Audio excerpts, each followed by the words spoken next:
What's up, guys? How we doing? I know it's been a while. I haven't posted a video in a while. But today I'm going to be talking about something that's been a long time coming. So I'm actually leaving ASCAP, my main PRO, or my PRO. The reason is, so I'm a sync licensing composer for those who don't know. That's the main thing that I do musically as far as writing music. Yeah, it's been a long time coming. The reason I'm leaving is because I'm not satisfied with the domestic royalty rates that they pay. So just a little bit about ASCAP. They, for the big channels like ABC, NBC, CBS, they do pay, what you would think like X amount of minutes pays X amount of dollars for a background placement, for example. So those are fine, but the smaller channels, there's a lot of small channels that just they survey instead of paying out per use. So the ASCAP surveys, a lot of times they'll even do like a 6-hour period for 1 year. And it's like, oh, if you didn't have music on this channel, Oxygen, for example, on July 21st from 6 a.m. to noon, you get no royalties. You could have 100 placements on other days, but if you don't have any during the time window that they survey, you get nothing. If you do hit the survey, then it pays very well because they're, instead of paying like small amounts to each individual composer and racking up the pennies and stuff, they figure that it's better for like a handful of people to get some really good payments than everyone to get pennies, and it's a lot less work for them. I understand.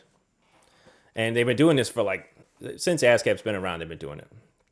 I would think they would have adapted with the times by now, but they have not. So as a person who gets a lot of TV placements, this is a domestic issue only. I don't know if I mentioned that. Someone who gets a lot of TV placements, it's just frustrating to see. I might get, I don't know, half of my placements get cue sheets that show up on ASCAP. And of those half, maybe, I don't know, 25% of them pay me. So that's like 10 to 15% of my domestic placements that actually earn royalties for me. Not a good number. I would rather take my chances anywhere else, really. So it's been frustrating, and it's like every quarter I look at the statements and I'm like, all right, is this finally the time where I'm going to get paid? There's been enough of that. All right, I've been with them for like 7 or 8 years. I've been doing sync licensing for about 6 years. Enough is enough. I'm switching. So where am I going? I am trying to get into CSAC. So that's another American PRO. It's technically invite only. So you have to be invited to join. But it says on their website that you can have a representative contact them on your behalf, like an agent or a manager or whatever. So I'm going that route. Let me tell you a little bit about one library that I work with. So there's a library that I work with. They publish through Universal worldwide, Universal Production Music. Great library. And the music that I have with them, they actually exclusively go through CSAC for US placements. Even though I'm a member of ASCAP, I have a CSAC account just for those tracks that are with that library. So I have an account already. I feel like it's like one foot in the door. So I do have like a representative at CSAC that I talk to if there's ever an issue with a missed payment or a cue sheet not showing up or something, which is amazing because ASCAP and I'm pretty sure BMI, they don't give you the time of day if there's something missing. They just say, sorry, we didn't catch it. That's it. My plan, it's in progress, is for the owner of that library, the publisher, to send a letter to CSAC on my behalf and say, this guy, he's on my roster of my music library. He's getting upwards of 400 placements a year, and he already has an account with you. He'd be a valuable asset to you, and you should consider having him join because he's frustrated with the ASCAP domestic royalty collections, and he's been very happy with CSAC with the tracks that he has with you guys. So that is what we're looking at. The publisher actually already wrote me that letter. So hopefully, if all goes well, I'll be able to join CSAC. I didn't mention this. ASCAP your account renews once a year. So they give you like a 3-month window during which time you can opt out or resign from ASCAP. So for me, that is January through March, first quarter of 2025. Right now it's fourth quarter. Is it? Yeah, it's fourth quarter of 2024. So I'm hoping I get the CSAC thing resolved by the end of this year. Then if I know where I'm going, then I'll send ASCAP my resignation letter in January. And when I move to CSAC or wherever I go, my backup plan is BMI. So, because they'll take anybody. But I really would like to get into CSAC because I know that they're helpful and that goes a long way. They'll listen to you, they'll email you back if you actually have a problem. I'm going to leave my existing works with ASCAP because it sounds like such a daunting task for me to bring all of my music to CSAC. I will bring everything that I've self-published over to CSAC, but everything through music libraries where they have the publishing share, I'll leave it just because it's already done. It'd be so much paperwork for me and them to do, so we'll leave it there.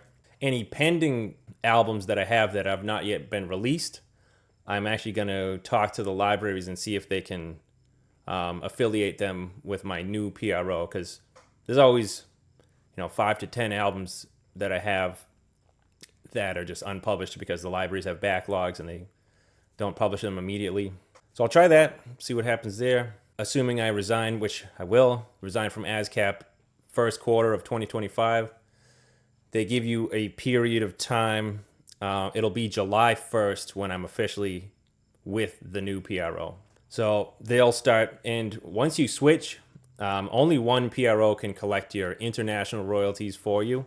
So the new one will start collecting the international royalties for me starting in July. So I'll probably start to see some, third or fourth quarter next year, international royalties from the new PRO. And the domestic ones with ASCAP will stay. It's not ideal. I wish I did this sooner, or I wish I'd even just started with BMI and maybe made my way to CSAC. But, you live and learn. With ASCAP, yeah, I've been happy with the international stuff, but not the domestic. So why should I be making, 80% of the money from international royalties when they are based in the US? Or it's probably more than 80%. I don't know.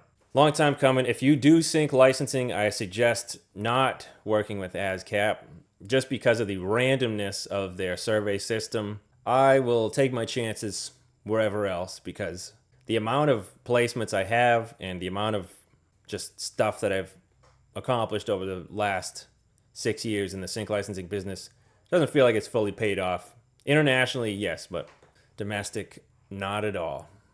I should be getting, I think like 5 to 10 times more than I am. Yeah, if you are somebody interested in joining CSAC, it's worth looking into how they do things, how they take in new composers and publishers. You can, I think, pay to be a publisher on there.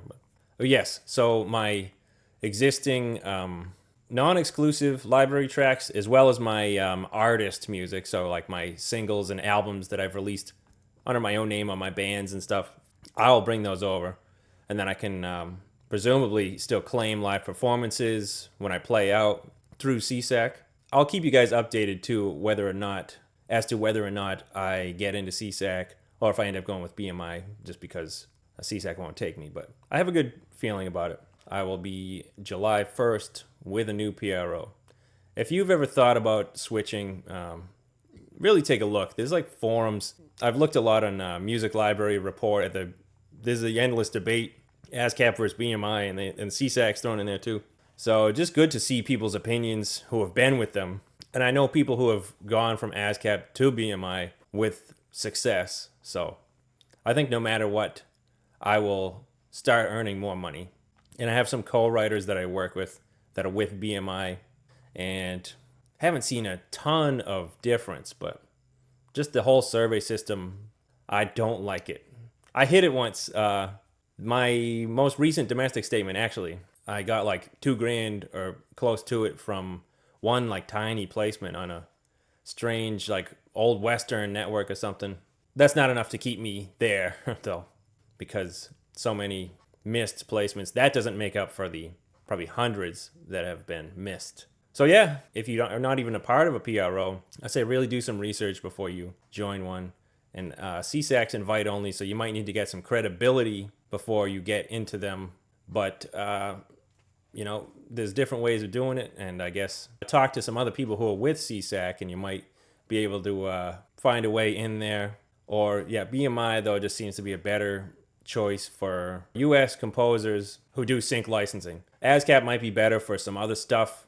Like if you're like Taylor Swift and you go to ASCAP, I'm sure they'll make it worth your while. But I don't know what situation they are better for, but there probably is one because they pay out almost as much as BMI every year. So they got to be paying somebody, but it's not sync licensing composers first and foremost. Let me know what you want me to do next as far as sync licensing. I know I said I was going to do a Gretsch demo video, and that's still in the works. I'm just kind of been having problems with my amp that I was going to record with. I actually filmed the video, but the amp was kind of crackly and stuff, so the audio wasn't working. So changing the tubes. We'll see how it goes maybe next week or something. All right. See you guys next time.